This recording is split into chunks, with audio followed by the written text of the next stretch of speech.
কোথায় যাচ্ছিস? আমি তো তোদের বাড়িতেই যাচ্ছি। এই বোন, তো জামাইবাবু ঘরে আছে, তুই যা, আমি কাজে যাচ্ছি। এই দিদি জামাইবাবু ঘরে একা পেয়ে আমার কিছু করবে না তো? আরে আমার বর যা বোকা, তোকে দেখলে বুঝতেই পারবে না তুই শালা না শালি। তুই যা, আমি গেলাম। তুমি আমার শালা না শালি? কেন, দেখে কি আমাকে মেয়ে মনে হচ্ছে? ও তুমি আমার শালা বাবু। এই নাও লুঙ্গিটা পরে নাও, দেখি জামাটা খুলে দে। এই, একদম বুকে হাত দেবে না। কেন, বুকে ফোড়া? বুকে অনেক ব্যথা। ব্যথা কই দেখি।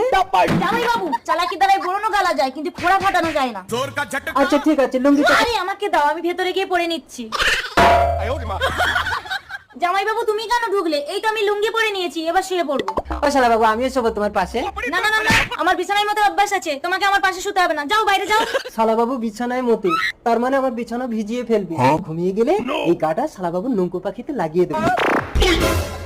এই তুমি ওকে ঘুম পাড়িয়ে দিয়ে কি করছো?